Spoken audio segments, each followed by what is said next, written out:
Hello and welcome to episode 8 of the CRE Advantage. Today we have with us Mr. Charles Jones. He works for Hunt Real Estate, and we're going to learn a little bit about investment banking and Fannie Mae loans or agency loans. So we're happy to have Charles here. Thank you for coming, Charles. Thank you for having me. Yeah. So tell you a little bit about Charles. Charles currently serves as the Vice President of Conventional Loan Originations for Hunt Real Estate Capital, specializing in financing of commercial real estate properties across the country.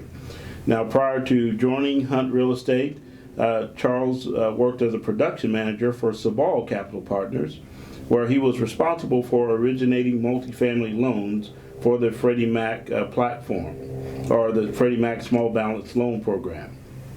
Before this, he was customer account manager with Fannie Mae, where he managed the agency's lending relationships and working with some of the largest publicly traded companies in the United States who own commercial real estate. And earlier in his career, Mr. Jones held a real estate lending position with J.P. Morgan Chase and BMO Harris Bank, and was an investment manager for CityLink Investment Corporation, a public-private real estate development company in San Diego. So one might say that you have a little bit of experience in this space, right? Yes, going on 25 years now. 25 years, man. You must have started really young, but I know that's not true because you went to school and studied industrial engineering at Northwestern University. That's correct. That's where you got your undergrad degree, and then you went on to get a MBA from Northwestern University's Kellogg School of Management. That's correct. Well, they only accept smart people in those programs, right? Must be pretty smart. I try. You try. I study hard. That's what I study hard. Very good. Well, we're certainly welcome to, or happy rather, to have you here with us on our podcast, our episode 8. And today, this is a real treat because we're going to learn a little bit about investment banking. We're going to learn a little bit about agency lending, how all of that works. And I think you'll find it very informative. So you work for Hunt Real Estate. So tell us about Hunt. What is Hunt Commercial Real Estate? What kind of company is it? So Hunt Real Estate Capital is one of the 25 DUS seller servicers for Fannie Mae. Mm-hmm. But within Hunt Real Estate Capital, we also have our own balance sheet product that we lend out to borrowers for various other commercial product lines. So we may do lending on industrial buildings, self-storage facilities, office buildings, as well as retail facilities.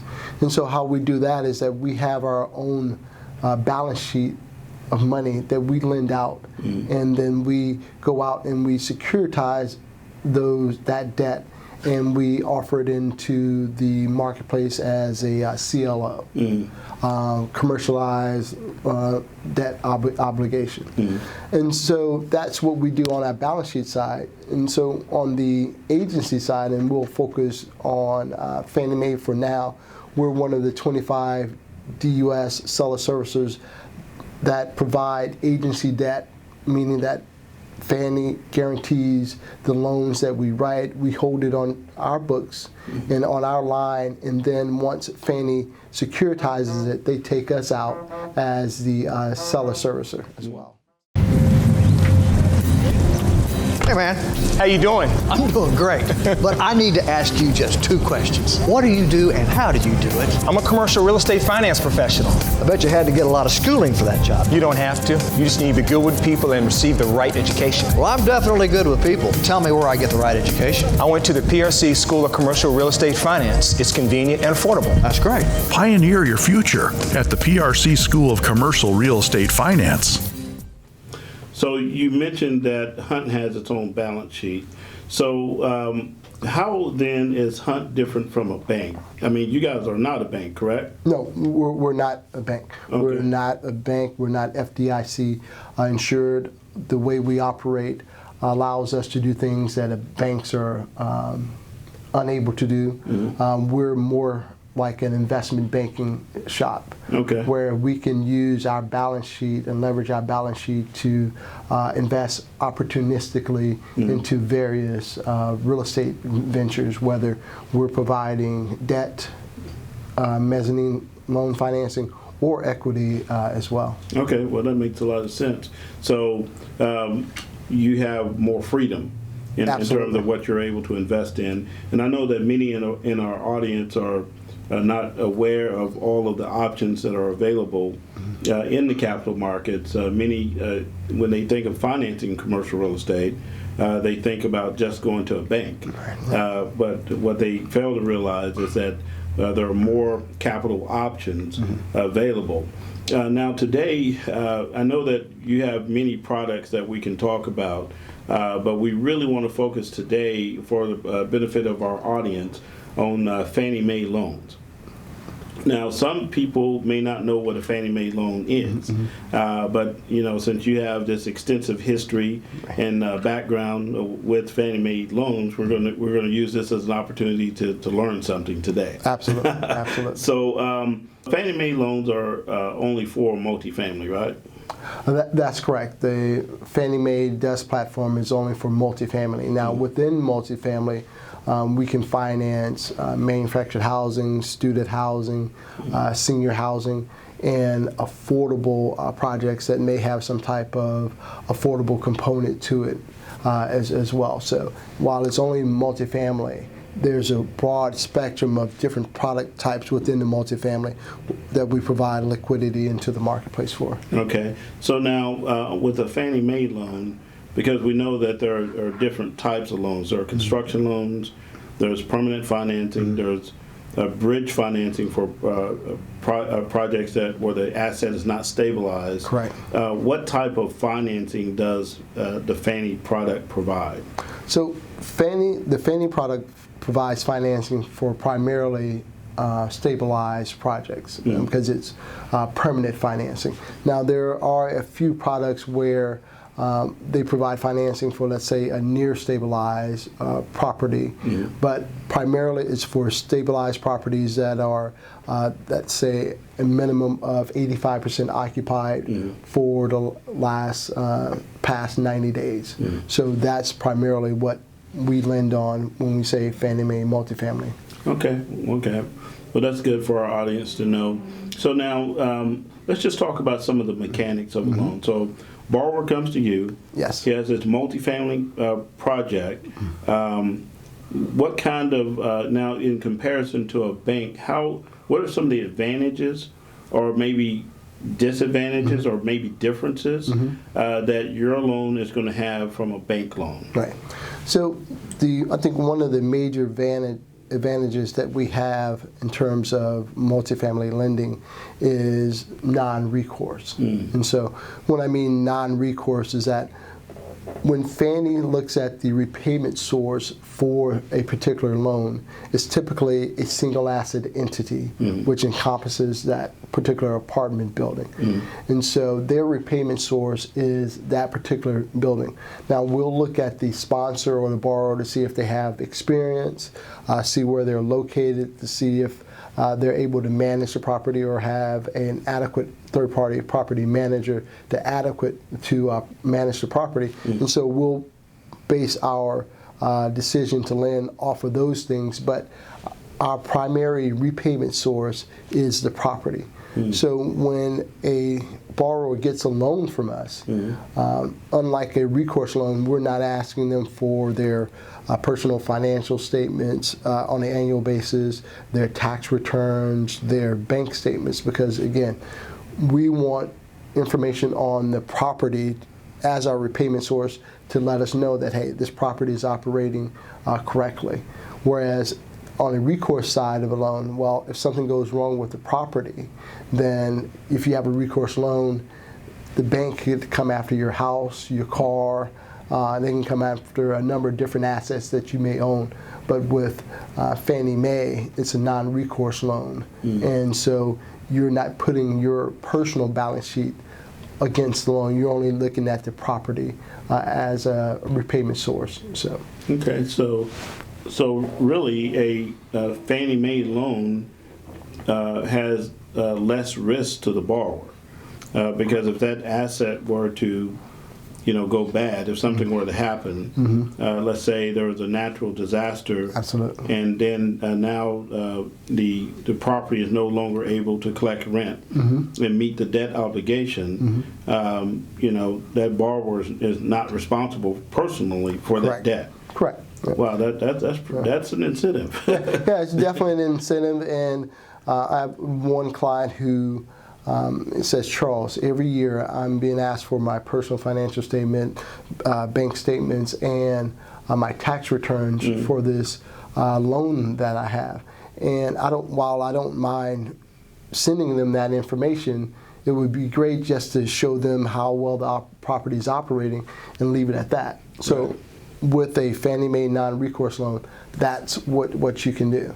And then if you're signing on a loan, recourse, you have to remember that recourse is if you're signing on a loan and you're married, well, your wife is signing on the loan as well, because you can't sign for recourse by yourself if half of your assets are owned by your significant other. Wow.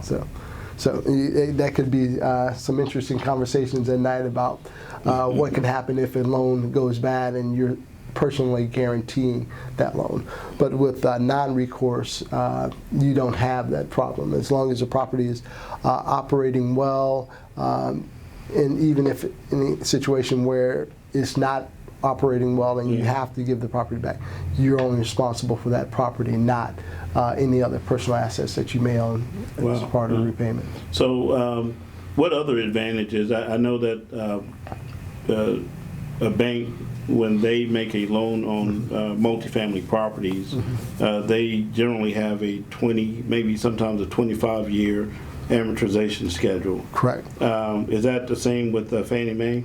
No, with Fannie Mae, there are a couple of different advantages along those lines. Is one, typically your banks may do a 3, 5, or 7-year term. Well, with Fannie Mae, we can go out to a 30-year term. Really? Our most competitive loan is a 10-year term, which offers the best pricing. But again, we can do a 5, 7, 10, 12, 15, 20-year self-amortizing loan or a 30-year self-amortizing loan. So you have much more options from a lending perspective or from a permanent financing perspective by going with a Fannie Mae loan versus a bank loan as well. And we also provide very competitive rates when compared to the bank as well. And another advantage is that Fannie was created to provide liquidity to the market for affordable housing. And so if you have a project in which your rents are affordable, well, that could also provide you with additional pricing discounts that you may not get from a bank. And we also have a green program, which means that you're making your property more energy efficient. Well, we can also provide additional pricing discounts for you providing the necessary upgrades to the property to make it more energy efficient. Oh, wow. So as you can see, there's a plethora of advantages of going with a Fannie Mae loan versus a bank loan. And that's why to date, agencies have been able to provide about 55% of all of the multifamily financing on an annual basis. So their market share is 55% of the market. Wow. It could be even more, but currently at 55%. Wow. So now I do know that Fannie Mae is not the only agency. Correct. You have, what are the other agencies that provide loans to the marketplace? Because I know you said if Fannie Mae is 55%, correct? Then what would you say the total of all of the agencies making loans, what would you say that, just a rough idea of what percentage that is? So the agency provides, loans provide 55% of the total market, all the agencies. Okay. And so the agencies consist of Fannie Mae, Freddie Mac, and in terms of the percentage that they do, they're probably tied neck and neck with the top agencies. But then you also have HUD, and to a lesser degree you have Ginnie Mae. But out of that 55%, Fannie, Freddie, and HUD provide 95% of the multifamily financing on an annual basis. Wow, that is something else. Hey man, what do you do and how do you do it? I'm a commercial real estate finance professional. I bet you had to get a lot of schooling. I went to the PRC School of Commercial Real Estate Finance. Pioneer your future at the PRC School of Commercial Real Estate Finance. So Charles, that's very interesting about the Fannie Mae product. And I know there are other loan products out there that you guys represent. You talked about your balance sheet product. You talked about some of the other agency products. And then I heard through the grapevine that you guys are about to start a new relationship with a company called Oryx. Absolutely. Yeah. That's correct. And so that's going to broaden your product line in terms of what you can offer for commercial real estate financing, right? Yeah, so it's a very exciting news. We've entered into a definitive agreement for Oryx USA to buy Hunt Real Estate Capital, which will close by the end of this year, and it will just provide us more power in terms of lending to provide more solutions to our customers, not only from a multifamily standpoint, but also for other commercial products as well, which will help Pioneer Realty Capital out as well. Give us more products to offer to our clients. Yeah. Absolutely. Well, that's what we're looking for. So what I'd like to do, so that our segment is not too long and your wealth of information, I'd love to have you come back, if you would, to talk to us about some of the other products that you guys offer. Maybe talk to us about, because you have now with Oryx, you have a debt fund product. Absolutely. You have, of course, you have your agency products. Then you have your balance sheet products. So I think we'll see you a lot if you're willing to come back. It would be my pleasure. Anything that I can do to help you out, just let me know. And again, I'd be an honor to talk about those other debt products, because I feel that the more you know, the more investors know about the various debt products, the better decisions that they can make. Because we talked extensively today about a Fannie loan. Well, a Fannie loan may not be the best solution depending upon particular borrower's situation, and that's why Pioneer Realty Capital is there to provide that expertise to let them know, or that borrowers know, well, hey, here's a particular product that serves you better for this particular investment opportunity. Yeah, absolutely. Thank you. So for you and our audience, I hope this is a segment that you've enjoyed. It certainly gives insight into the capital markets, and we truly want to continue to dig deeper. If you like this episode, do me a favor. Hit the like button on the web page or on YouTube. And if you want to continue to support the content that we're providing, go ahead and subscribe to our channel. We've been very fortunate to see that our viewership has gone up by thousands, and so that's exciting. So, but we want to continue to provide good content. So if you subscribe, that allows us to do that. But thank you for joining us for episode 8.